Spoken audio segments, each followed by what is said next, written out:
Well, hello. I just wanted to share with you just the basics. You're not going to be having to go much into your students' coursework, so I just wanted to show you the basics in how to check K-mails and what's involved in the OLS and TVS, because you will be getting some K-mails from parents on occasion. So when you log into your account, I'm using the teacher demo account. You'll see your name obviously up top here, and you won't have any students or classes, so you can check your K-mail. You can click here, K-mail, and you can check inbox, or over here it'll say, now it says no new K-mail messages. It might say you have 2 new K-mail messages, and you can click it on there as well to open it. Or you can just click the drop down for K-mail and select your inbox. And then I obviously don't have any since this is a test account, but you'll see all of your K-mails here. Now if you see the envelope with it closed, that means you haven't opened it yet, and there'll be a green check when it's been opened. And that's another way you can tell if parents have opened a K-mail that you may have sent as well. If you see a closed envelope, they have not read it yet. When you do K-mail, not email, when you K-mail a student, or the parent is automatically, or the learning coach is automatically CC'd. So if you click K-mail and you just want to send it to the learning coach, you can do that. Or if you want to make sure that they read it, you can send it to the student, and it will be sent to both the student and the learning coach. So to send a K-mail, you can just go to either create new message if you just want to send it to one person. Create new mail merge is when you want to send a K-mail to more than one person. So if you click create new message, this is just if I want to send it to one student or one parent. I can click in the box, just click to, and then it's going to allow me search by teacher, student, or learning coach. So I can click teacher and say I wanted to search by me, and I might not show up since this is a test account. So no teachers will show up because of it being a test account. But you'll see the name that you're looking for there. You can just put a check by their name and then click return to message, and it will show up here their name that you've sent it to. You can CC, like if you're sending something to a student or learning coach and you want the case manager to make sure that they saw this message as well, you can click show CC and either do the blind CC, which is the BCC, where the parent or the learning coach won't see who you also send it to, or you can just click here and again, just click on the teacher, search by their name, check by their name, and return to message. You do have to include a subject, and you can write something in the body of the K-mail. If you want to attach a file to the K-mail, you need to make sure you save it as a PDF. A lot of times if we send a Word document or a PowerPoint or any other form of attachment in a K-mail, the parents usually can't open it. So just make sure you PDF it.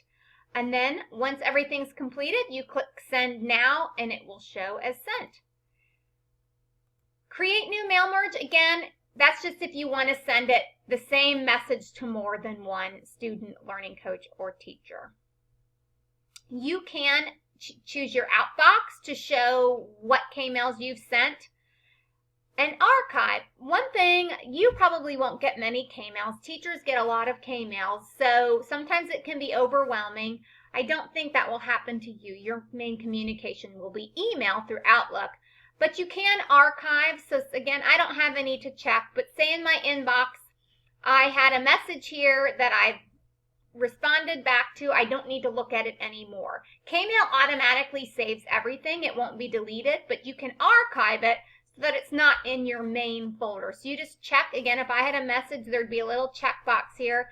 I would click check, and then it'll give me the option move to archive.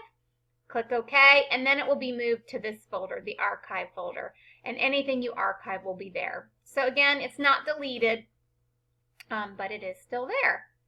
So I'm going to go back to the main screen. So that's all about K-mail. I think that's pretty much that you'll only need to use there within TVS and the OLS. Total View School, you can click on that. It has a quick link. And again, I have a teacher demo account, so it's not going to show all the students' names just for FERPA violations. But Total View School has a lot in here. You can search by students. You won't have any classrooms set up, so I'm not sure if you'll have that capability or not.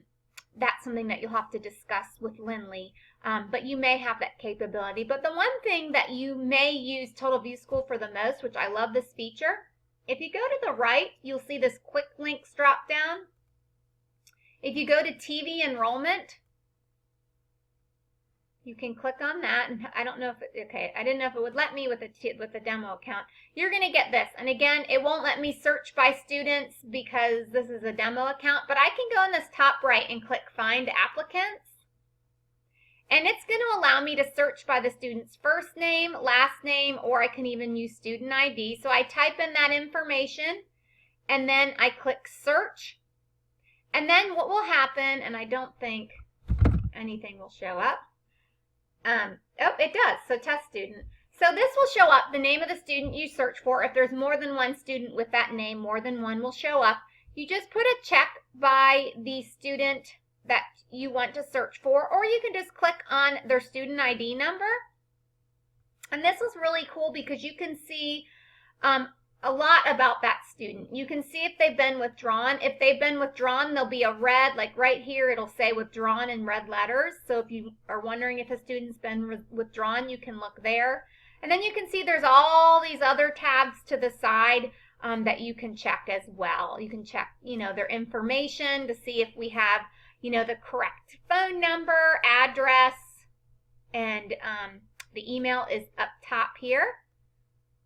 So, and usually the phone number is up there as well. You can see, active. If they were withdrawn, this would say withdrawn. You can see their student ID number, enrollment information. You can find the date that they enrolled over here, school enrollment date. Compliances, you probably won't need that much, but you can check that. Special programs, so there's just a bunch in here. Like I said, most of your stuff will probably be on that main first page that you would need and the student information tab. But I think that's a great feature. I use that a lot, especially for you since you don't have a class where you have students assigned. This is a good way to search for students.